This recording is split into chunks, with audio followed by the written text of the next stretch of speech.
السلام علیکم ورحمۃ اللہ وبرکاتہ۔ لیلۃ القدر، لیلۃ القدر کیا ہے؟ قرآن مجید میں جیسے بتایا جاتا ہے کہ لیلۃ القدر 1000 مہینوں سے بہتر ہے، اور اس رات میں رحمتیں اور برکتیں نازل ہوتی ہیں۔ اور یہ ٹائم کب سے کب تک ہوتا ہے؟ یہ مغرب سے لے کے طلوع فجر تک، فجر کے طلوع ہونے تک یہ ٹائم رہتا ہے۔ اور اس کے اندر کیا کیا ہوتا ہے؟ اس میں تقدیر کے فیصلے ہوتے ہیں۔ یہ رات کی اہمیت اسی لیے ہے، اور اس کو تلاش کر کے اور اس میں مغفرت مانگنا اور دعائیں مانگنا اسی وجہ سے ہے کہ اس میں تقدیر کے فیصلے ہوتے ہیں۔ لوح محفوظ سے آسمان دنیا کے اوپر یہ نازل کیے جاتے ہیں، جو ہماری آسمان جو نظر آتا ہے نا، اس کے اوپر لوح محفوظ سے اتارے جاتے ہیں۔ ایک رمضان سے اگلے رمضان تک جو ہونا ہے، ان کا فیصلہ اس رات کو کر دیا جاتا ہے۔ یہی ہیں وہ فیصلے، اور یہ کون لے کے آتا ہے؟ جبرائیل علیہ السلام فیصلے لے کر اترتے ہیں۔ اچھے اور حق میں فیصلوں کی دعا کرنی چاہیے اس رات کو۔ تو اس رات کا مقصد ہمارا کیا ہونا چاہیے کہ اپنے لیے خیر مانگے، ہمارے آنے والے وقتوں کے لیے، ان فیصلوں کے لیے خیر مانگے، تقدیر کے فیصلوں کے لیے خیر مانگے۔ کیوں؟ کیونکہ اس میں زندگی اور موت کے فیصلے ہوں گے، آنے جانے والوں کے فیصلے ہوں گے کہ کون آنے والے سال میں رہے گا، کون جائے گا۔ صحت کے فیصلے ہوں گے، بیماری کے فیصلے ہوں گے، رزق کے فیصلے ہوں گے۔ غرض انسان کی تقدیر میں جو جو کچھ ہونے والا ہے اس کے فیصلے کیے جائیں گے۔ اور ان کہتے ہیں کہ دعاؤں سے تقدیریں بدلتی ہیں، تو ان راتوں میں جو کثرت سے کرنے والے کام ہیں وہ دعائیں ہیں۔ ہر رات کی عبادت کا ثواب جیسے 83 ایئرز اور 4 منتھس کی عبادت کے برابر ہے، تو کوشش کریں اس رات میں دعاؤں کا دامن نہ چھوڑیں۔ دعائیں اتنی مانگیں کہ وہ فیصلے آپ کے حق میں لکھ دیے جائیں۔ صرف ان لوگوں کی دعائیں قبول نہیں ہوں گی جو شرک کرتے ہیں، اور شرک اپنا محاسبہ ساتھ ساتھ کرتے جائیں، کہیں میں شرک تو نہیں کرتی۔ شرک کیا ہے؟ رب کے علاوہ مانگنے کا طریقہ، رب کے علاوہ مانگنا، رب کے علاوہ کسی سے حاجت طلب کرنا۔ کیوں؟ کیونکہ دعا عبادت ہے نا، اور تو صرف اسی کی عبادت کرنی چاہیے، اسی سے مانگنا چاہیے۔ تو لہٰذا دیکھیں کہ کہیں ہم کسی اور سے حاجت روا تو نہیں ہیں، کسی اور سے تو نہیں مانگتے۔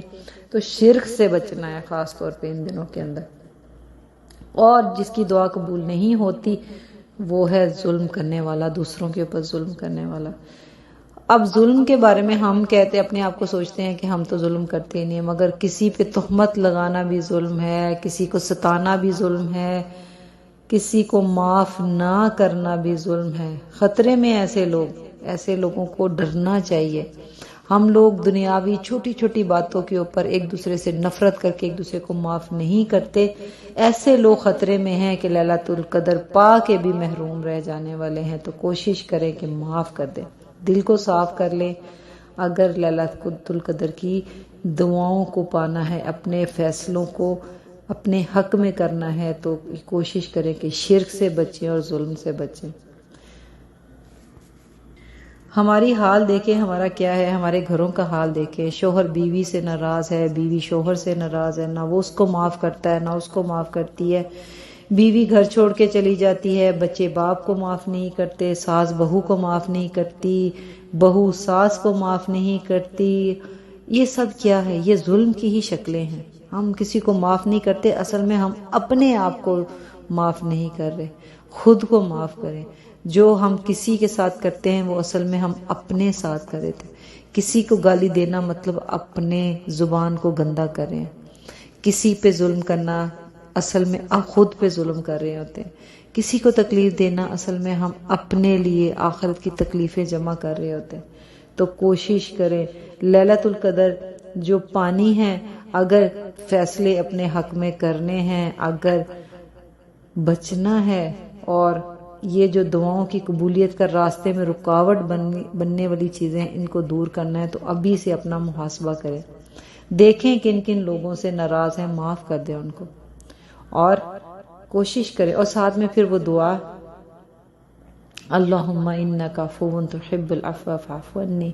ادھر تو ہم لڑتے جاتے ہیں، نہ کسی کو معاف کریں، ادھر جان ماز پہ بیٹھ کے اللہم انک عفو تحب العفو فاعف عنی. کیسے ہم اپنے رب سے مانگ سکتے ہیں یہ دعا کہ جب ہم کسی کو معاف نہیں کرتے؟ نہ ہم نے کبھی اپنی ساس کو معاف کیا، نہ ہم نے اپنی بہو کو معاف کیا، نہ کبھی اپنی نندوں کو معاف کیا، نہ کسی نے چھوٹی سی ہم سے زیادتی کی ہم نے اس کی بات کو چھوڑا. تو پھر ہم کتنے گناہ گار اور اللہ سے کہہ رہے ہیں ہمیں معاف کر دے. وہ کیسے معاف کر دے؟ ہمارے ہاتھ کالے ہیں، ہماری زبانیں کالی، ہمارے دل کالے ہیں، تو کیسے وہ معاف کر دے؟ جب ہم اپنے طور طریقوں نہیں چھوڑنا چاہتے تو پھر مانگتے ہیں، لیلۃ القدر کی راتوں کو پانا چاہتے ہیں اور دعاؤں کی قبولیت چاہتے ہیں، تقدیر کے فیصلے اپنے حق میں لکھنا چاہتے ہیں. یہ نہیں ہو سکتا. تو کوشش کریں لوگوں کو معاف کریں اور شرک نہ کریں. یہ دو چیزیں بہت خطرناک ہیں اور بد نصیب ہے محروم رہ جانے والا. تو یہ بڑی سعادت کا موقع ہے، اپنے آپ کو ایسے ظلم سے بچائیں. دل میں خلل ہے اور زبان غلط بول رہی ہے، ایسا تو نہیں ہو سکتا. رب سے ڈریں، یہی اصل میں تقویٰ ہے. جزاک اللہ خیر.